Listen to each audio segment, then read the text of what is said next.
faith, family and freedom in Cuba, Belgium, Brazil, Congo, UK and all over the USA to crowds from 14 to 40,000. International leadership speaker, trainer and coach. Author of Learn to Raw Leadership, Attitude Hack, Live a More Excellent Life, 5 Battle Strategies of a Victorious Warrior. 2021 President's Lifetime Achievement Award recipient. Founding partner of the John Maxwell team. Toastmaster International Speech Competition semi-finalist. Founder of Tell It Like It Is TV, ThatGuyRocks.com and ThatGuySpeaks.com. Creator of Story Power TV, Transforming Grace TV, and Leading Leaders Podcast. Producer of 4 TV programs and podcasts for Liftable TV and World Trumpet Television as well as multiple social media channels. Please help me welcome J Loren Norris.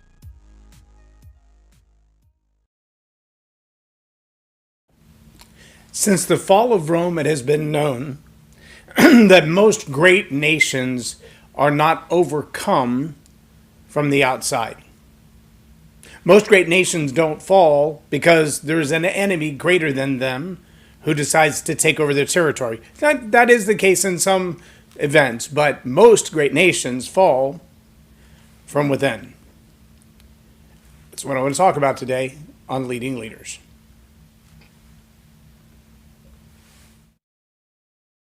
Subscribe now for our extensive video library of leadership lessons promoting faith, family, and freedom. I'm J Loren Norris with Leading Leaders Podcast. And I can tell you, it's a really strange philosophy to think that most great nations fall from within. But it's true. It's usually not the outside conqueror, it's the internal corruption. It's the bad ideas. It's the quid pro quo. It's the trading of good wisdom, good knowledge, good effort for bad money.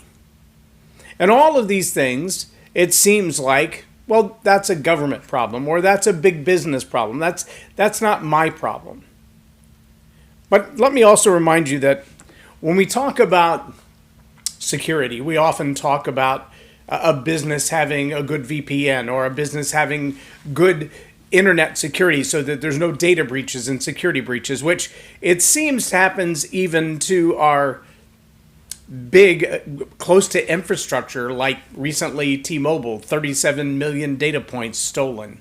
That's enormous. But it's happened to everything from Equifax to the biggest banks. I mean, the list just goes on and on and on of people whose data was stolen because the people who are the keepers of the data couldn't keep it safe. Whether it's a VPN or it's updating your passwords or it's keeping computers clean and clear of stuff that's not supposed to be available to those on the outside, we still find that it's not always the outside hackers that cause the problem. It's internal employees. It's people who don't take good care of their email accounts, and so phishing attacks happen. It's employees who work within the organization who get involved in espionage or some other form of scuttling money back and forth, embezzling, straight up fraud, selling things the company doesn't offer. The list goes on and on. It happens all the time. We don't like to think that it happens all the time, but it happens all the time. Now the real question is, as a leader, how does it apply to you? Does it only apply to you as a leader in so much as you're responsible for making sure that you have the best updated security software, you have the best updated data breach protection, you have the best updated VPNs, and the best team to make sure that all that data stays protected?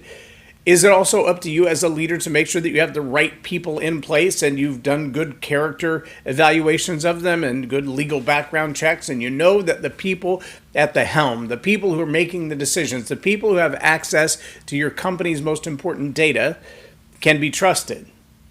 Yes, all of the above. As a leader, it's all your job.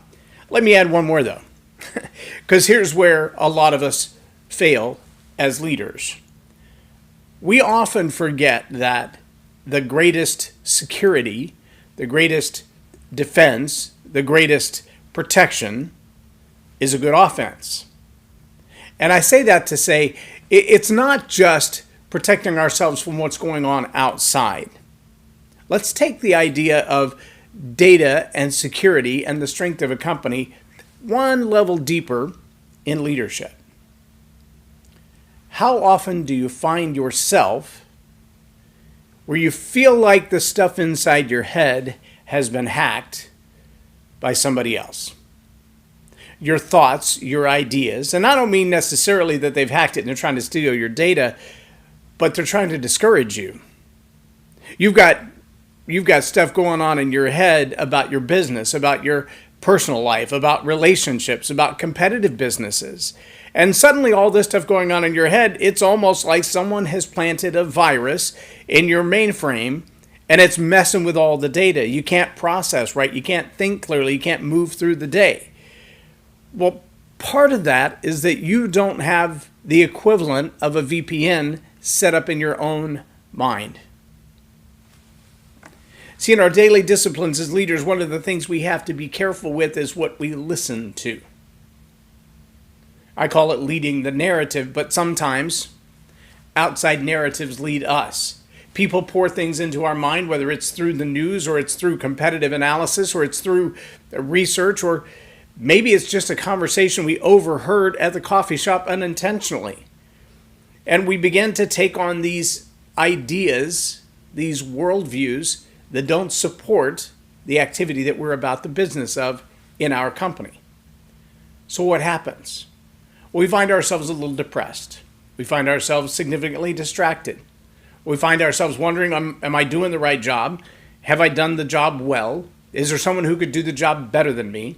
And all of these wonderings are just that. They're wonderings. They're not evidence. But remember that fear is false evidence appearing real. The worst thing is fear becomes an emotional internal conflict for us. And when we operate in that fear, we take wonderings, speculations, curiosities, suspicions, and we elevate them to the point of fact, and then we operate on them. They were just hot air to begin with. But now all of a sudden we're making decisions based on those fears. We're making decisions based on those wonderings. We're making decisions based on those suspicions or those accusations. And in the same way that a data breach, a virus, a corrupt outside influence coming in to destroy your organization can bring everything to a screeching halt, so can that mental virus of your own that allows you to say to yourself in the mirror, or worse, to say to your team, I'm just not capable. I'm going to fail at this. I can't keep up. I'm not smart enough. I'm overwhelmed. See, those little statements, they're as bad as a Trojan horse virus in the system. In the same way that they may steal data and move ideas back and forth, or just straight out steal your copyrights, your patents, your trademarks before you ever get them off the ground. In the same way, those little Trojan horses of negative thoughts, the narratives, they will eat you up from the inside. They will dispatch your courage. They will dispatch your intelligence and your intellect. They will dispatch your leadership skills. They will interrupt your communication with other people. If you don't protect what you're hearing, who you're allowing to speak into your life, the words that you repeat to yourself in the mirror or to your team in a meeting, you might as well just open the VPN, open the security protections to your data, and let the world have it. The greatest nations have not fallen under attack. They've fallen from within. If the corruption of an organization, the corruption of a nation, the broken down morality and the broken down morale can destroy Rome, what defense do you have personally as your own leader, as your own business owner, as your own operator? What protects you against the same kind of morale corruption, moral corruption, lack of intestinal fortitude to continue to fight? If you're not filling your mind, filling your heart, filling your day with information, with knowledge, with conversation that builds you up to believe I can do this and encourages you to continue doing it until you're done, Even on the days when it looks like you're fighting against the odds, even on the days when the outside forces are telling you you are not capable, it's never been done before, you can't do this, your internal languaging, your internal narrative must be strong. Now, we're living in a day when things like ChatGPT can literally build a conversation that destroys your mind from within. Please don't play with that if you're not well adept at what it's going to do. There are a whole lot of people that are just asking ChatGPT questions, thinking the answers are going to be comical or inane. My friends, that is not the case. You're having a battle of wits with someone who can beat 100 master chess players simultaneously. You think you've got it figured out and that AI is under your control? And you are mistaken. You are a bigger slave to AI than you already know. While you're guarding your mind, while you're guarding your ears, while you're guarding your heart, while you're guarding the security of the data that your organization is responsible for, guard your mind. Guard your conversations. Protect yourself for the people that you let speak into your life. And ask yourself constantly, what are the sources of information that I rely on? Are those sources benign, benevolent, or are they out for no good? If you can't answer that question, you need to consider the source again. If you can't answer that question, you should ask yourself, do they have the right to be speaking into my mind? Are my ears a gate through which information comes and goes that could destroy me from within? It's a factor for every leader. And I'm telling you right now, there's nobody who can guard that gate like you. You've got to defend it. You've got to fortify yourself to be strong to stand against the corruption that will come because it's nature. It's the way it happens. Like a rotting tree or a rusting old car. It decays. It's just the way it works. You've got to fortify yourself. You've got to build up the strength of your own knowledge, your own capabilities, your own talents. You've got to encourage yourself. And don't stop until you're done. Now that you've done that for you, in the same way that you've locked down your devices, you put the VPN on your passwords, you made sure that everything in your laptop, your desktop computer, your cell phone, your iPad is guarded with the highest level of security you can to protect yourself. And yet you got a receptionist who leaves her laptop in the coffee shop 3 days out of the week.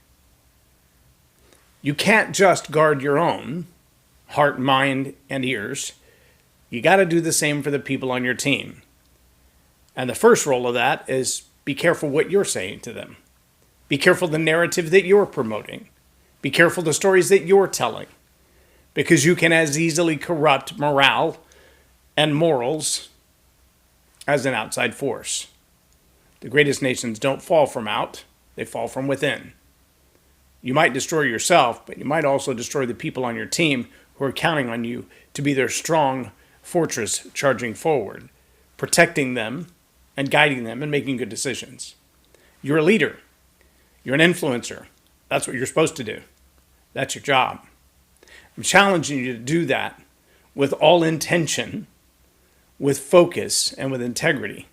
As we come into this new year of 2023, and a whole lot of things are changing faster than you could possibly imagine, and more are yet to change. Guard your heart, guard your mind, guard your eyes.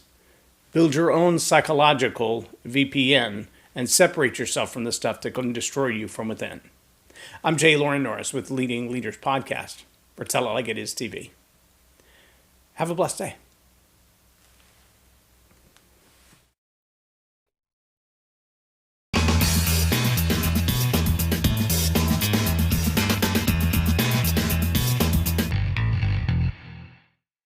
Loren is a master teacher on storytelling, and I learned so much. I'm really going to have to sit down and go back through everything, and I think I might have to have some more coffees with Loren, but it was totally worth my time, and I really highly recommend it if you're looking to grow your ministry, grow your business, grow your career, Loren will serve you well. Thank you.